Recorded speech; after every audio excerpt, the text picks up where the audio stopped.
Hello dear students, point of learning में आप सभी का स्वागत है। अब तक के हम क्लास 6 की इतिहास पुस्तक के 4 अध्यायों का अध्ययन कर चुके हैं। अब आपके सामने पेश है अध्याय 5, पुस्तक इतिहास की हमारे अतीत, और इसका अध्याय 5 अब आपके सामने प्रस्तुत है।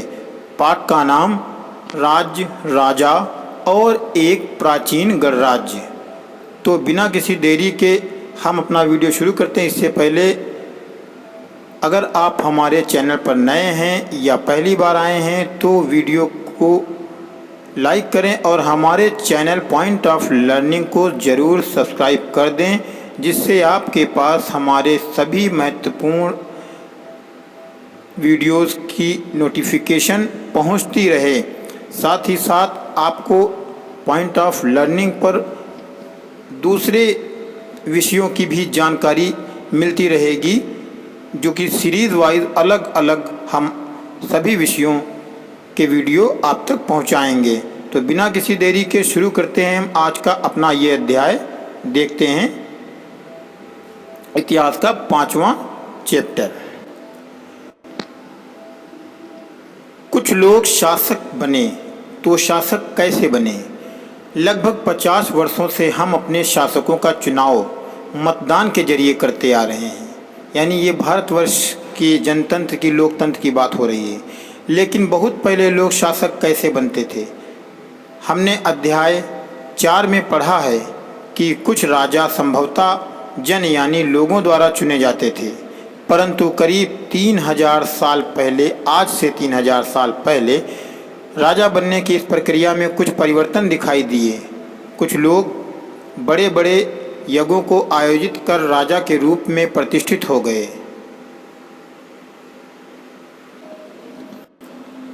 अश्वमेध यज्ञ एक ऐसी ही योजना या एक ऐसा ही आयोजन होता था जिसमें एक घोड़े को राजा के लोगों की देख रेख में स्वतंत्र विचरण के लिए छोड़ दिया जाता था। इस घोड़े को किसी दूसरे राजा ने रोका तो उसे वहां अश्वमेध यज्ञ करने वाले राजा से लड़ाई करनी पड़ती थी। अगर उन्होंने घोड़े को जाने दिया तो इसका मतलब यह होता था कि अश्वमेध यज्ञ करने वाला राजा उनसे ज़्यादा शक्तिशाली है। इसके बाद उन राजाओं को यज्ञ में आमंत्रित किया जाता था या यज्ञ विशिष्ट पुरोहितों द्वारा संपन्न किया जाता था। इसके लिए उन्हें उपहारों से सम्मानित किया जाता था। अश्वमेध यज्ञ करने वाला राजा बहुत शक्तिशाली माना जाता था। यज्ञ में आमंत्रित सभी राजा उसके लिए उपहार लाते थे। तो जो अश्वमेध यज्ञ है, इसका इतिहास में वर्णन मिलता है और प्रतियोगी परीक्षाओं में भी अश्वमेध यज्ञ से संबंधित प्रश्न पूछे जाते हैं। इसीलिए आप इसको ध्यानपूर्वक पढ़िए और समझिए कि अश्वमेध यज्ञ कब और क्यों और किस तरीके से किया जाता था। यानी घोड़े को जिसने रोका उसको उस राजा से युद्ध करना होता था, जो जीतता था वही राजा बनता था। और अगर घोड़े को लोग नहीं रोकते थे तो जहाँ से घोड़ा छोड़ा गया उसको राजा मान लिया जाता था। इन सभी आयोजनों में राजा का मुख्य स्थान होता था। उसे राज सिंहासन या बाघ की खाल के एक विशेष आसन पर बिठाया जाता था। युद्ध क्षेत्र में राजा का सारथी ही उसका सहचर होता था। यज्ञ के अवसर पर वह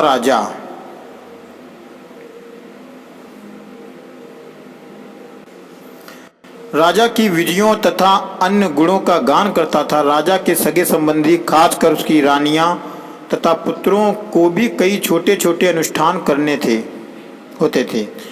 अन्य सारे आमंत्रित राजाओं का काम सिर्फ बैठकर यज्ञ की पूरी प्रक्रिया को देखना होता था। राजा के ऊपर पुरोहित पवित्र जल के छिड़काव के साथ साथ अन्य कई अनुष्ठान करता था। विष अथवा वैश्य जैसे सामान्य लोग उपहार लाते थे। जिन्हें पुरोहित शूद्र मानते थे उन्हें कई अनुष्ठान में शामिल नहीं किया जाता था। तो यहाँ पर कई सारी बातें अब हमारे सामने निकल कर आती हैं कि अश्वमेध यज्ञ जब होता था तो किस तरीके से होता था। उसका पूरा विवरण आपके इस लेख में मौजूद है। बिना किसी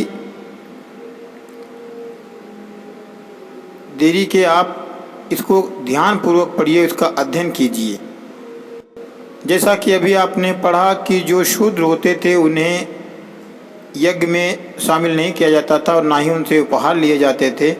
तो उस समय एक वर्ण व्यवस्था आधारित थी। इस वर्ण व्यवस्था में ही जो एक चौथा वर्ण होता था वो शूद्र कहलाता था। तो ये क्या वर्ण व्यवस्था थी, इसके बारे में यहाँ पर हम देखेंगे। इस समय उत्तर भारत में खासकर गंगा यमुना क्षेत्र में कई ग्रंथ रचे गए। उसी समय यानी प्राचीन समय ऋग्वेद के बाद रचे होने के कारण ये उत्तर वैदिक ग्रंथ कहे जाते थे। यानी जो वेद प्राचीन काल में वैदिक काल में ऋग्वेद काल में रचे गए वह ऋग्वैदिक के वेद कहलाते हैं या ग्रंथ कहलाते हैं, लेकिन जो बाद में रचे गए उन्हें उत्तर वैदिक ग्रंथ कहा गया। इसके अंतर्गत सामवेद, यजुर्वेद, अथर्ववेद तथा अन्य ग्रंथ शामिल हैं, क्योंकि बाद के तीनों ग्रंथ उत्तर वैदिक काल के माने गए हैं। वेद भी 4 हैं, वर्ण भी 4 हैं। तो 4 वेदों में जो प्राचीन वेद है वो ऋग्वेद है, जिसके आधार पर पूरी की पूरी एक समय सीमा रखी गई, पूर्व वैदिक काल के नाम से जानी जाती है। और जो हमारे बाकी के 3 वेद हैं, यजुर्वेद, सामवेद, अथर्ववेद, या तीनों वेद उत्तर वैदिक काल में लिखे गए। इसकी समय सीमा पूर्व वैदिक के बाद की है। पुरोहितों द्वारा रचित इन ग्रंथों में विभिन्न प्रकार के अनुष्ठान और उनके संपादन की विधियां बताई गई हैं। इनमें सामाजिक नियमों के बारे में भी बताया गया है। उस समय समाज में कई समूह थे, जिनमें पुरोहित थे, योद्धा थे, कृषक थे, पशुपालक, व्यापारी, शिल्पकार थे, श्रमिक, मछली पकड़ने वाले तथा जंगल में रहने वाले लोग शामिल थे। जहाँ कुछ पुरोहित तथा योद्धा वैभवशाली थे, वहीं कुछ कृषक और व्यापारी भी धनवान थे। दूसरी ओर पशुपालक, शिल्पकार, श्रमिक, मछली पकड़ने वाले, शिकारी तथा भोजन संग्राहक ये लोग निर्धन थे। पुरोहितों ने लोगों को 4 भागों में बांट दिया था, जिन्हें वर्ण कहते हैं। उनके अनुसार प्रत्येक वर्ण के अलग अलग काम निर्धारित थे। पहला वर्ण ब्राह्मणों का था। उनका काम वेदों का अध्ययन और अध्यापन करना था, यज्ञ करना था, जिनके लिए उन्हें उपहार मिलता था। दूसरा स्थान शासकों का था, जिन्हें क्षत्रिय कहा जाता है। उनका काम युद्ध करना था, लोगों की रक्षा करना था। तीसरे स्थान पर विष या वैश्य लोग थे। इनमें कृषक, पशुपालक और व्यापारी आते थे। क्षत्रिय और वैश्य दोनों को ही यज्ञ करने का अधिकार प्राप्त था। वर्णों में अंतिम स्थान शूद्रों का ही था। इनका काम अन्य तीनों वर्णों की सेवा करना था। इन्हें कोई अनुष्ठान करने का अधिकार प्राप्त नहीं था। प्रायः औरतों को भी शूद्रों के समान माना गया। महिलाओं तथा शूद्रों को वेदों के अध्ययन का अधिकार नहीं था। यानी उस समय की जो व्यवस्था थी प्राचीन समय में, यह वर्ण व्यवस्था कठोर थी, जिसमें महिलाओं को शूद्रों के समान माना गया और शूद्रों के साथ साथ महिलाओं को भी अध्ययन करने का अधिकार नहीं था। यानी तीसरे वर्ग को, जो चौथा वर्ग था जो हमारा वर्ण शूद्रों का था, इसमें भी वो लोग थे, कोई और नहीं थे बल्कि हम लोगों की तरह मानव ही थे। 4 वर्ण में जो जिस वर्ण में जन्मा वो उसी का माना गया। सबसे ऊंचे ब्राह्मण वर्ण के लोग, फिर क्षत्रिय और फिर वैश्य, और इन तीनों की सेवा करने वाले जो लोग थे वो शूद्र कहलाए। और यह प्रथा कई सौ सालों तक चलती रही, निरंतर चलती रही, और फिर धीरे धीरे आधुनिक समय में इसको खत्म किया गया। आगे देखते हैं। पुरोहितों के अनुसार सभी वर्णों का निर्धारण जन्म के आधार पर होता था। यानी पुरोहितों ने इस बात को डिक्लेयर कर दिया था कि जो वर्ण का निर्धारण है वो जन्म से ही हो जाएगा। जो बच्चा जिस वर्ण में जन्म लेगा वो उसी वर्ण का माना जाएगा और वह वही काम करेगा जो उसके पूर्वज करते होंगे। उदाहरण के तौर पर ब्राह्मण माता पिता के संतान ब्राह्मण होगी। बाद में कुछ लोगों को अछूत माना गया। अछूत वर्गों में कुछ शिल्पकार, शिकारी तथा भोजन संग्राहक शामिल थे। साथ ही इनमें वे लोग भी आते थे जो शवों को दफनाने और जलाने का काम करते थे। यानी ऐसे लोग भी थे जो शवों को दफनाते थे और उन्हें जलाते थे। तो इन लोगों को और भी ज़्यादा अपवित्र माना जाता।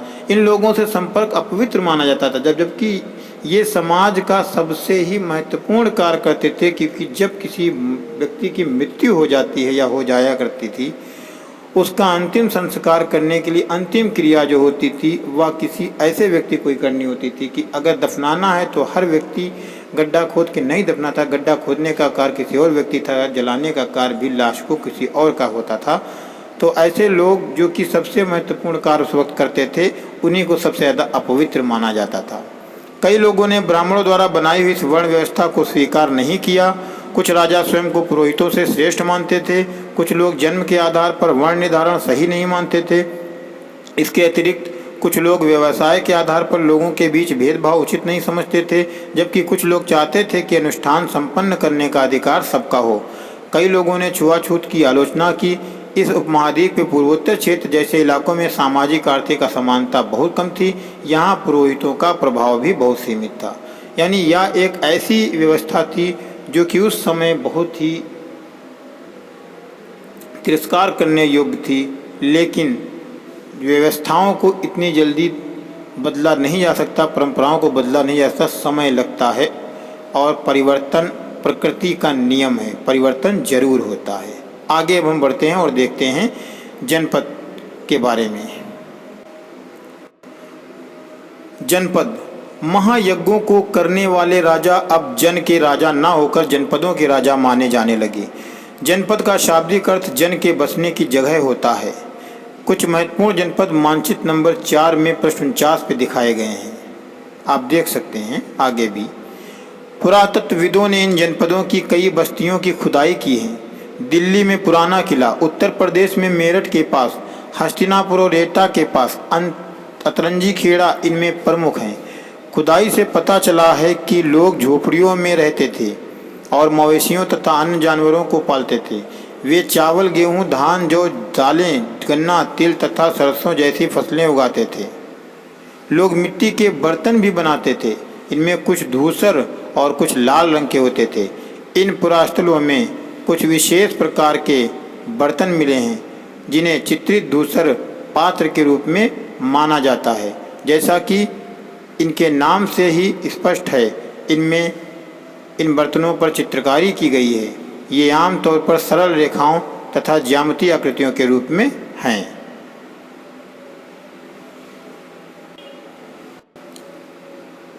आप नीचे देख सकते हैं चित्रित धूसर पात्र, यानी जो धूसर कहा गया उसका एक बर्तन। इस तरह के पात्रों में ज़्यादातर थालियां और कटोरियां ही मिली हैं। ये पात्र बहुत ही पतली सतह के, सुंदर और चिकने हैं। शायद इसका प्रयोग खास मौक़ों पर महत्वपूर्ण लोगों को भोजन परोसने के लिए किया जाता था। ये बर्तन उस समय का एक बर्तन आपके सामने है। करीब 2500 साल पहले कुछ जनपद अधिक महत्वपूर्ण हो गए। इन्हें महाजनपद कहा जाने लगा। मानचित्र 4 में कुछ महाजनपदों को दिखाया गया है।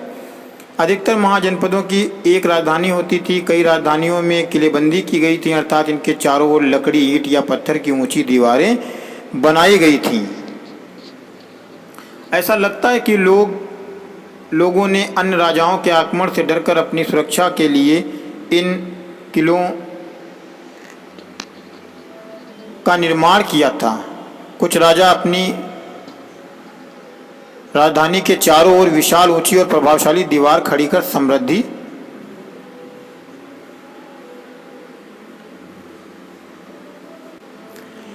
और शक्ति का प्रदर्शन भी करते थे। इस तरह से किले के अंदर रहने वाले लोगों और उस क्षेत्र पर नियंत्रण रखना भी सरल हो जाता था। इस तरह की विशाल दीवार बनाने के लिए एक व्यापक योजना की आवश्यकता थी और लोगों की संख्या में लाखों की संख्या में ईंटों तथा पत्थरों का इंतजाम करना पड़ता था। हजारों स्त्री, पुरुषों तथा बच्चों ने इसके लिए अथक परिश्रम किया होगा। इनके लिए संसाधनों की आवश्यकता पड़ी होगी। अब राजा सेना रखने लगे थे। सिपाहियों को नियमित वेतन देकर पूरे साल रखा जाता था। कुछ भुगतान संभवतः आहत सिक्कों के रूप में होता था। इन सिक्कों के बारे में हम अध्याय 8 में पढ़ेंगे। जैसा कि अभी आपने पीछे पढ़ा कि मानचित्र 4 में कुछ महत्वपूर्ण जनपद उस वक्त के मौजूद थे। तो आप देख सकते हैं मगध साम्राज्य,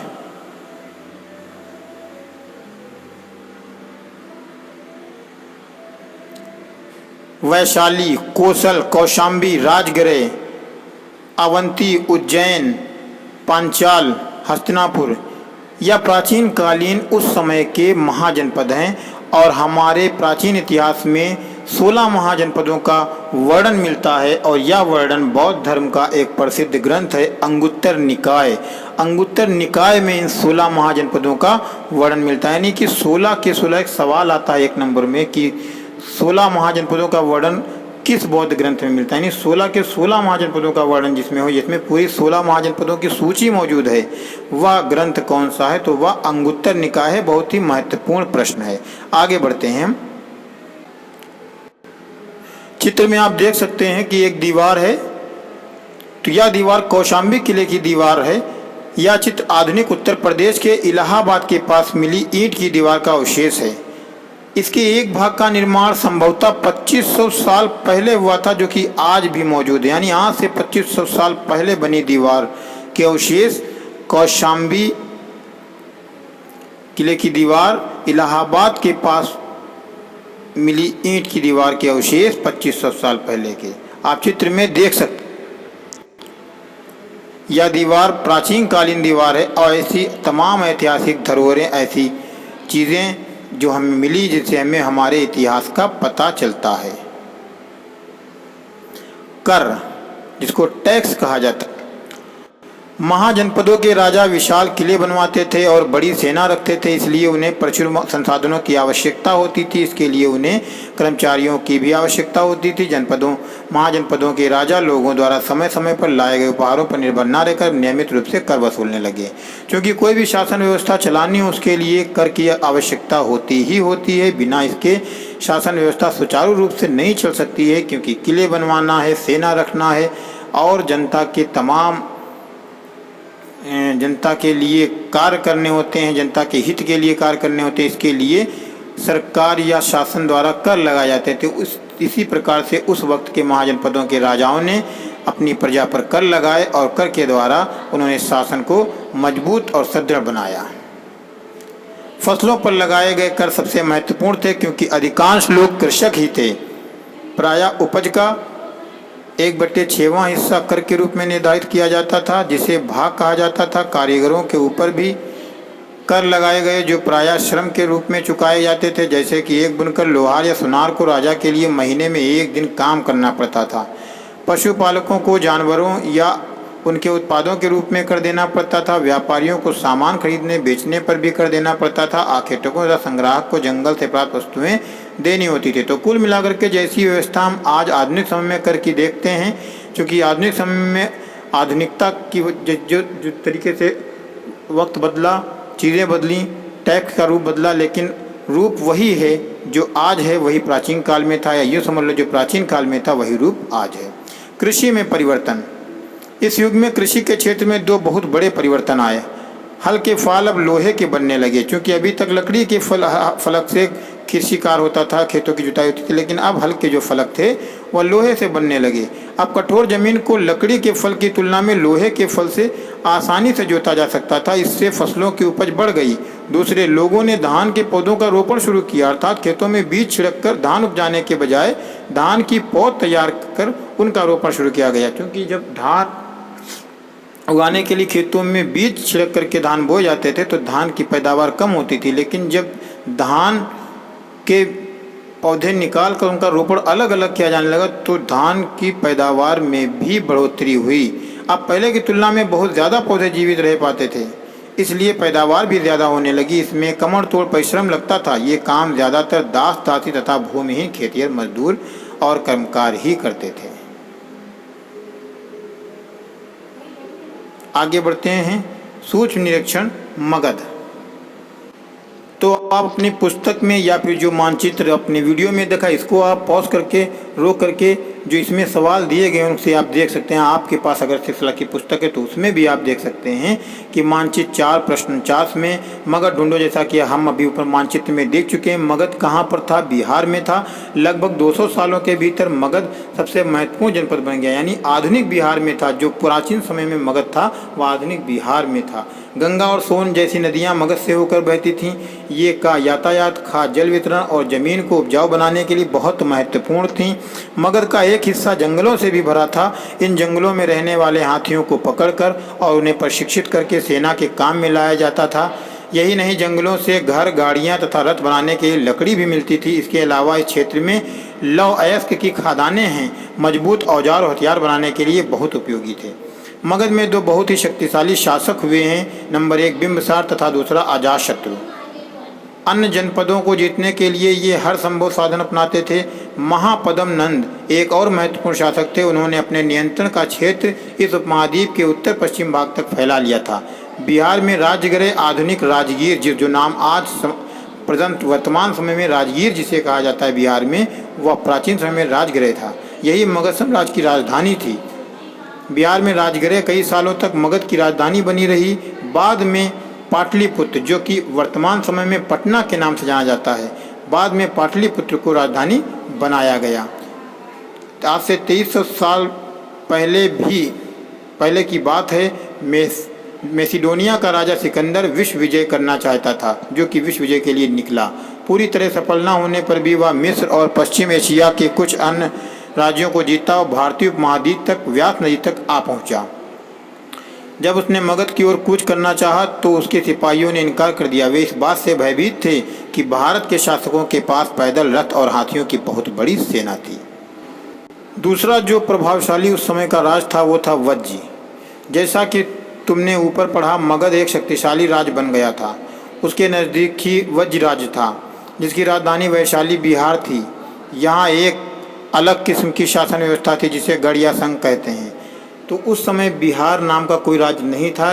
ये समझने के लिए अब लिखना होता है, बताना होता है कि उस समय वज्र की राजधानी वैशाली थी। लेकिन वैशाली कहाँ है? वर्तमान समय में जो बिहार राज्य है यही इसी में यही मगध था, यही वैशाली थी। यहाँ एक अलग किस्म की शासन व्यवस्था थी जिसे गण या संघ कहते थे। गण या संघ में कई शासक होते थे। कभी कभी लोग एक साथ शासन करते थे, जिसमें से प्रत्येक व्यक्ति राजा कहलाता था। ये सभी राजा व्यक्ति विभिन्न अनुष्ठानों में एक साथ संपन्न करते थे, अनुष्ठानों को एक साथ संपन्न करते थे। सभाओं में बैठकर बातचीत करते थे, बहस और वाद विवाद के जरिए तय करते थे कि क्या करना है और किस तरह करना है। शत्रुओं के आक्रमण से निपटने के लिए वे मिलकर चर्चाएं करते थे। स्त्रियां, दास तथा कम्मकार इस सभाओं में हिस्सा नहीं ले सकते थे। बुद्ध तथा महावीर, जिनके बारे में हम अध्याय 6 में पढ़ेंगे, इसके बाद जो हमारा अध्याय आएगा, दोनों ही गण या संघ से संबंधित थे। यानी दोनों ही जो बुद्ध और महावीर जो दोनों ही जो धर्म संस्थापक हुए हैं जैन धर्म बौद्ध धर्म के, ये संघ और गण से संबंधित है। बौद्ध साहित्य में संघ के जीवन का बहुत ही सजीव वर्णन मिलता है। तो जो बौद्ध साहित्य लिखा गया, चूँकि तो बौद्ध धर्म से संबंधित है और बौद्ध धर्म से संबंध गौतम बुद्ध का रहा है, तो उसमें उनका जो इतना वर्णन किया गया, बड़ा सजीव वर्णन किया गया है। ये यहाँ पे पीले बॉक्स में भी हम थोड़ा सा देख लेते हैं गण और संघ क्या होते हैं। गण शब्द का प्रयोग कई सदस्यों वाले समूह के लिए किया जाता था। यानी एक ऐसा समूह जिसमें बहुत सारे सदस्य होते थे, यानी मनुष्यों का एक ऐसा समूह जिसके कई सदस्य होते थे, उसे गण कहते थे। और संघ क्या होता है? संघ अर्थात संगठन या सभा होती थी, जो कि मतलब जो है एक संगठन बना दिया जाता था। तो समूह को गण कहा जाता था, फिर समूह से बनता था संघ।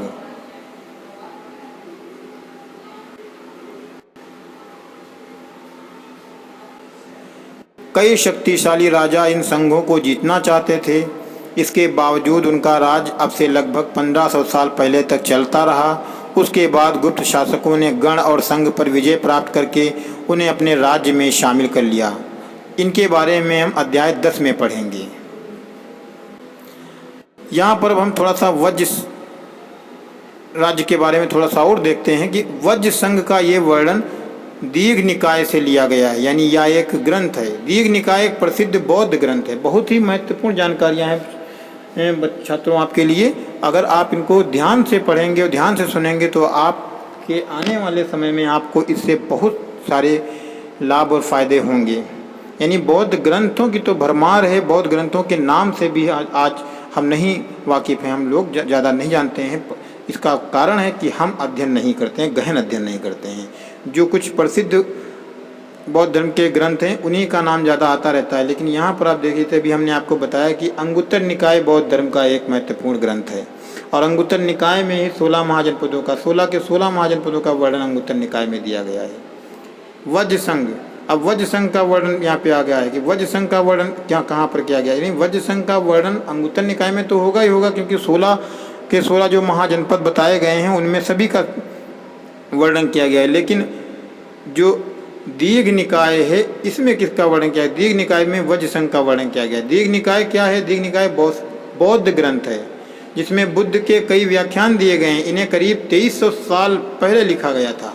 अजातशत्रु और वज्र संघ, इनका क्या संबंध है? अजातशत्रु वज्र संघ पर आक्रमण करना चाहता था। उन्होंने अपनी मंत्री वत्सकार को बुद्ध के पास सलाह के लिए भेजा, क्योंकि अजातशत्रु वज्र को जीतना चाहता था। बुद्ध ने उनसे पूछा कि क्या वज्र सभाएं नियमित रूप से होती हैं तथा उनमें सभी सदस्य उपस्थित होते हैं? तब उन्हें पता चला कि ऐसा होता है। उन्होंने कहा कि वज्रवासी तब तक उन्नत करते रहेंगे जब तक वे पूर्ण और नियमित सभाएं करते रहेंगे, आपस में मिलजुल कर काम करते रहेंगे, पारंपरिक नियमों का पालन करते रहेंगे, बड़ों का सम्मान और समर्थन और उनकी बातों पर ध्यान देते रहेंगे। वज्र महिलाओं के साथ जोर जबरदस्ती नहीं करेंगे और उन्हें बंधक नहीं बनाएंगे। शहरों तथा गांवों में चैत्यों का रखरखाव करेंगे, विभिन्न मतावलंबी संतों का सम्मान करेंगे और उनके आने या जाने पर कोई रोक नहीं लगाएंगे।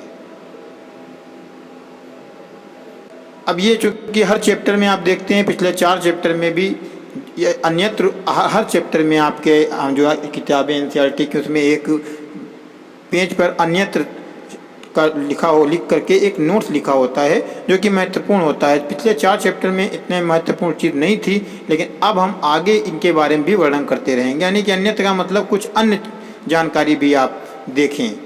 तो अपने एटलस में यूनान और एथेंस को ढूंढिए तो आप मानचित्र रखेंगे जब संसार का, तो उसमें आप इसे ढूंढने के लिए कहा गया, सिर्फ और कुछ नहीं। बाकी इसके बारे में जानकारी क्या दी गई। लगभग 2500 साल पहले एथेंस के लोगों ने एक शासन व्यवस्था की स्थापना की जिसे प्रजातंत्र या गणतंत्र कहते थे। तो ये पता चला कि 2500 साल पहले यूनान के लोगों ने प्रजातंत्र की स्थापना की, यानी एक शासन व्यवस्था थी। तो शासन व्यवस्था कौन सी? गणतंत्र या प्रजातंत्र। प्रजातंत्र या गणतंत्र का सीधा अर्थ यह होता है कि जो उस राज्य का राजा या शासक होता है, मुखिया होता है, उसे उसके शासक के पुत्र द्वारा शासक नहीं बन करके, बल्कि उस शासक को जनता द्वारा निर्वाचित किया जाता है, या वहाँ की जनता के लोग आपस में अपनी सहमति से किसी एक व्यक्ति को राजा बनाते हैं। इसे गणतंत्र कहा जाता है या प्रजातंत्र कहा जाता है। यह व्यवस्था लगभग 200 सालों तक चली। इसमें 30 साल से ऊपर के उन सभी पुरुषों को पूर्ण नागरिकता प्राप्त थी जो दास नहीं थे, यानी दासों को छोड़ करके, और जो 30 साल के ऊपर के लोग थे इन सबको नागरिकता प्राप्त थी। वे एक सभा थी जो महत्वपूर्ण विषयों पर निर्णय लेने के लिए साल भर में कम से कम 40 बार बुलाई जाती थी। एक सभा भी बनाई गई थी, यानी जिसे आज के समय में परिषद होती, मंत्री परिषद होती है, उस तरह के तरीके से एक सभा थी जो इसका काम था कि महत्वपूर्ण विषयों के ऊपर इसको 40 सभाएं वर्ष में कम से कम जरूर बुलाई जाएं। इस सभा में सभी नागरिक भाग ले सकते थे। शासन के कई पदों पर नियुक्तियां लाटरियों द्वारा की जाती थीं, क्योंकि शासन कार्य चलाने के लिए कर्मचारी होने चाहिए थे और कर्मचारियों की नियुक्तियां लाटरियों द्वारा होती थी। सभी नागरिकों को सेना और नौसेना में अपनी सेवाएं देनी होती थी, यानी ये एक कंपलसरी चीज़ थी कि सेना और नौसेना में हर व्यक्ति को जाना ही होगा। औरतों को नागरिक का दर्जा नहीं दिया गया था।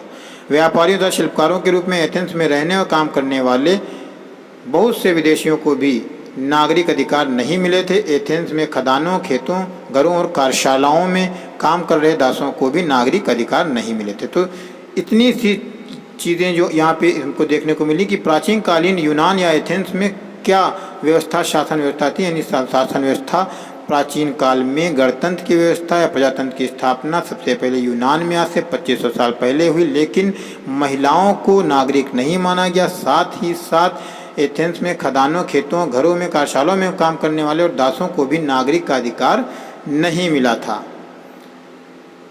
इसी के साथ हमारा यह 5वां अध्याय भी समाप्त होता है। दोस्तों देखते रहिए पॉइंट ऑफ लर्निंग, जुड़े रहिए हमारे साथ। आपको मिलेंगे बहुत ही महत्वपूर्ण विषयों पर अलग अलग आपके काम के सभी विषय के वीडियोस। अध्याय 6 में हम पढ़ेंगे गौतम बुद्ध और महावीर स्वामी के बारे में, यानी बौद्ध धर्म और जैन धर्म के बारे में। ढेर सारी जानकारियाँ लेकर के हाजिर होते हैं आपके सामने। अगर आपने चैनल सब्सक्राइब नहीं किया है तो सब्सक्राइब कर लें और वीडियो को शेयर कर दें और लाइक कर दें।